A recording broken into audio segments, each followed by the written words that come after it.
Hello friends, welcome to my daily blog. আজকে আবার একটা নতুন ভিডিও নিয়ে আপনাদের সামনে চলে এলাম। আশা করছি আপনারা ভালো আছেন, সুস্থ আছেন। তো এই সকালবেলা উঠেছি, এখন একটু কাজ করব। ওই ঘরের কিছু কাজ আছে। কালকে থেকে মায়ের শরীরটা ভালো ছিল না, জ্বরটা। তো আজকে সকাল থেকে দেখছি জ্বরটা আরও বেশি বেড়ে গেছে। এখন দেখা যাক সারাদিন কেমন থাকে। ধীরে ধীরে দেখছি মানে জ্বরটা এত বেশি বেড়ে যাচ্ছে যে সিরিয়াস হয়ে যাচ্ছে শরীরটা। এই ভিডিওটি আপনাদের খুব ভালো লাগবে, আপনারা এই ভিডিওটি সম্পূর্ণ দেখুন। আর আজকে এই বিগ বাস্কেটের একজন চলে এসেছে। আমি অর্ডার করেছিলাম, কেননা জলের মধ্যে তো বাইরে যেতে পারছি না বাজার দোকানে। তো বিগ বাস্কেট থেকে আজকে কিছু জিনিস ছিল, সেটা আমি অর্ডার করে নিলাম। বয়স্ক মানুষ, অসুস্থ মানুষ যারা আছে, তারপরে এই যে জল জমে যাচ্ছে, বেরোতে পারছি না, এনারা সার্ভিস দেয় বলেই আমরা আজকে এত সুবিধা পাচ্ছি। এটাও খুব ঠিক কথা। তারপরে এই যে 2 থেকে 3 জ্বর, এখনও সেই 3 জ্বর যায়নি। তো সকালবেলা এই একটুখানি এবার কাজ করব, ঘরের কাজ করব। ঘর একটু ঝাড়া মোছা, পরিষ্কার করা, বাসনগুলো একটু ধুয়ে পরিষ্কার করে নিলাম। একটু ঘরের কাজ আছে, যাবতীয় কাজ সেরে এবার টিফিন বানাবো। দেখি মাকে বলি যে মা কি টিফিন খাবে। এখন তো রুচি নেই মুখে, একদমই রুচি নেই। ভালো কিছু দিচ্ছি তাও খেতে চাইছে না। এই ঘরের এবার একটু কাজটা সেরে নিই তাড়াতাড়ি করে, কেননা আমাকেও সাবধানে থাকতে হবে। তারপরে এই জিনিসগুলো বার করে নিলাম। আজকে বিগ বাস্কেট থেকেই পাস্তা অর্ডার করেছিলাম। তো আজকে মাকে বললাম কিছু ঝাল ঝাল খাবে, তাহলে আমি পাস্তা মশলা দিয়ে পাস্তা বানাবো। আর আমি যখন পাস্তা বানাই, এই পাস্তা মশলা দিয়ে পাস্তাটা বানাই, আর পেঁয়াজ দিয়ে আর তেমন কিছু দিই না। ওই জন্যই পাস্তা মশলাটা ইউজ করি এখানে, কেননা চটজলদি হয়ে যায়। তারপরে আমাদের দুপুরবেলা রান্না আছে, তারপরে মায়ের ওষুধ দিতে হবে, আরও কাজ আছে। ওই জন্য তাড়াতাড়ি বানাবার জন্য আমি এখানে পাস্তা মশলা দিয়ে পাস্তাটা আজকে বানিয়ে নেব তাড়াতাড়ি করে। প্রথমে এটা সেদ্ধ করে নেব নুন দিয়ে, পাস্তাটাকে ভালো করে সেদ্ধ হয়ে গেলে তারপরে আমরা পেঁয়াজ দিয়ে ভালো করে পেঁয়াজটা ভেজে, তারপরে ওর মধ্যে এইটা যে মশলাটা আছে সেটা দিয়ে ভালো করে ভাজবো, দিয়ে ওর ভেতরে পাস্তা দেব। আগে যে তেল গরম হয়ে গেছে, এবার আমরা পেঁয়াজগুলো মানে ভালো করে ভেজে নেব বেরেস্তার মতো করে, ভালো করে, যাতে মানে একটু হাই ফ্লেমে করে ভাজবো, যাতে কাঁচা যে তেলের গন্ধটা যাতে আর না বেরোয়। তো ভালো করে নেড়ে চেড়ে নিয়ে, এই যে এখন হয়ে গেছে আমাদের ভালো করে পেঁয়াজ ভাজা হয়ে গেছে, ব্রাউন ব্রাউন হয়ে গেছে। এবারে ভালো করে একটু নেড়ে চেড়ে নিয়ে এর মধ্যে যে পাস্তা মশলাটা আছে, আমি গরম জল দিয়ে সেটাকে গুলে রেখেছিলাম, এরপরে এর উপরে দিয়ে কিছুক্ষণের জন্য, একটুখানির জন্য, কিছু সেকেন্ডের জন্য ভালো করে একটুখানি নেড়ে চেড়ে নেব পাস্তা মশলাটা দিয়ে। আর গ্যাসের ফ্লেমটা একটু লো করে দিতে হবে, নাহলে মশলাটা জ্বলে যাবে। দিয়ে ভালো করে একটু নেড়ে চেড়ে নিয়ে দেখি মা এবার খায় কি না, কেননা কিছুই খেতে চাইছে না। তো এই জন্য একটু পাস্তা বানাচ্ছি। রোজ রোজ পাস্তা খাওয়া হয় না, মানে মাঝে সাঝে খাই। সেদিনকেও খেয়েছিলাম, আপনারা দেখেছিলেন। আর পাস্তাটা আমাদের ঘরে সবারই বেশ পছন্দ, ওই জন্য পাস্তাই বানাই। ভালো করে নেড়ে চেড়ে নিই পাস্তাটাকে ভালো করে, দিয়ে ফ্রাইটা একটু ভালো করে একটু ফ্রাই হয়ে যাক, তারপরে পাস্তাটা নামিয়ে দিয়ে এখন দেখি খায় কি না। ভাইয়েরও তো জ্বর, ভাইয়েরও তো 3-4 জ্বর, মানে মা আর ভাই আমাদের ঘরে দুজনেরই এমন অবস্থা, দুজনেই জ্বরে পড়ে আছে। আমি আছি একটু ঠিক আছি, ওই জন্য এগুলো করতে পারছি। এখন আমারও যদি জ্বর হয়ে যায় তাহলে তো হয়েই গেল। যাক, ঠাকুর না করুক এখন আর কিছু হোক, এখন মা ভাই যত তাড়াতাড়ি সুস্থ হয়ে যাক। এবারে এই পাস্তাটা হয়ে এসেছে, এবারে নামিয়ে দেব। তারপরে এবার দেখি ওরা খায় কি না। Pasta ready. এবারে আমি ডাকি মাকে, এখন মা ঘুমাচ্ছে ব্ল্যাঙ্কেট চাপা দিয়ে, এবার ডাকি মাকে। তারপরে দেখি বাইরে এবার বৃষ্টি শুরু হয়ে গেছে। কি বৃষ্টি, বাপরে বাপ। আজকে বাজ পড়েনি, কিন্তু খুব বৃষ্টি হচ্ছে, প্রচণ্ড বৃষ্টি।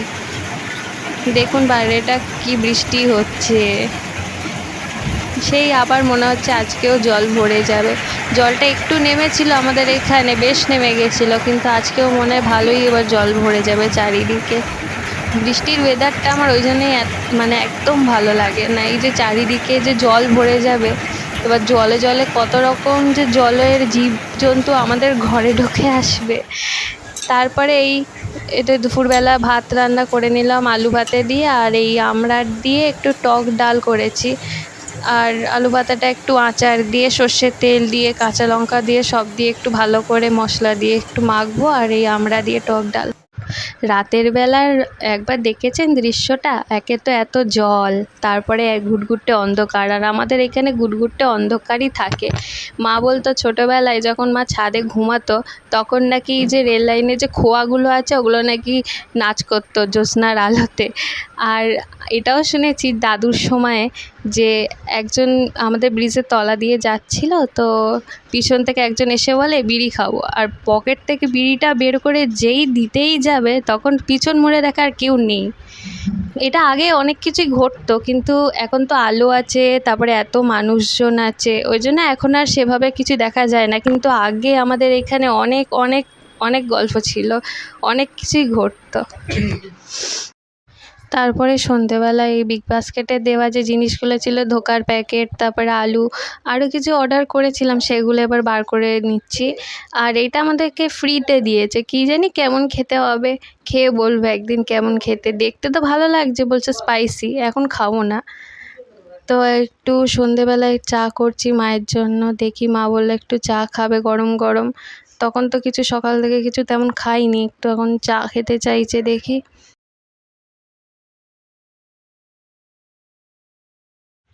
ভালো লাগছে এখন চা খেতে? গরম চা তো আমার ভালো লাগছে না। শরীর এখনো খুব খারাপ। আমার এত বাড়াবাড়ি হয়ে গেছে, ছেলেটারও তো জ্বর। আজকে কতদিন, 5-6 দিন হয়ে গেল ওর জ্বর যাচ্ছে না। বিকেলবেলা, আজ দুপুরবেলা ওর তো বোধহয় আর 3 জ্বর হয়ে গেছিলো। অ্যান্টিবায়োটিক দিলাম, জ্বরের ওষুধ দিলাম। সব থেকে সমস্যা, কিছু খেতে চাইছে না ছেলেটা। আমি নিজের অবস্থা খুব খারাপ, সিরিয়াস। এদিকে শ্বাস নিতে পারছি না, এই যে কোনো রকম জ্বর, ভমিটিং লাগছে, খেতে পারছি না। জানি না কী জ্বর, কী ভাইরাস এলো ভগবান জানে। একদিনে গেলাম ভালো মানুষ, হট করে সকালবেলা থেকে শুরু হয়ে গেল। কী করবো বন্ধুরা, সরি, ভালো করে ভিডিওটা দিতে পারছি না। একাই করি কাজ। এই একটু উঠে চা খেয়েছি, বসতেও পারছি না, এত মাথা ঘুরছে। ভালো করে বসতেও যে চা খাবো সেটাও পাচ্ছি না। এই দুপুরবেলায় একটু সেদ্ধ ভাত মেয়ে করেছিল, ওই সবাই মিলে একটু মুখে দিলাম, কোনো রকম খাওয়া যাচ্ছে না। আরও সমস্যা, আবার বৃষ্টি বৃষ্টি বৃষ্টি যেন। আর তারপর বৃষ্টি যখন হচ্ছে তখন ঠান্ডা লাগছে, আবার যেই বৃষ্টিটা বন্ধ হয়ে যাচ্ছে একদম ভাপানি গরম। এই ওয়েদারের চেঞ্জেই আজকে এত শরীর খারাপ হচ্ছে, খুব শরীর খারাপ। বন্ধুরা, আপনারা সবাই ভালো থাকবেন আর নিজের যত্ন নেবেন, কারণ এই যে ভাইরাস একটা মনে হয় যেন খুব কষ্ট হয়, বাপরে বাপ। ওই অ্যান্টিবায়োটিক ছাড়া এই জ্বর যায় না। আমার জীবনে কোনোদিন এরকম জ্বর হয়নি, এত কষ্ট। মানে সকালবেলা যেমন হয়েছিল, এমন হয়েছিল যেন ভেবেছিল আমি মরেই যাবো। তারপরে দিকে শ্বাসের প্রবলেম, মানে হসপিটাল যে ভর্তি হব এমন অবস্থা। আমাদের 3জনই শুধু, কিন্তু কোথায় যাব, কেউ একটা মানুষ নেই। এই জলে কাকেই বা ডাকবো, মানে এত সিরিয়াস অবস্থা হয়ে গেছিলো সকালবেলা। ঠাকুর ঠাকুর করে কোনো রকম কাটিয়ে উঠেছি, তবে জানি না রাতে কি হবে। এখন একটু বেটার আছি।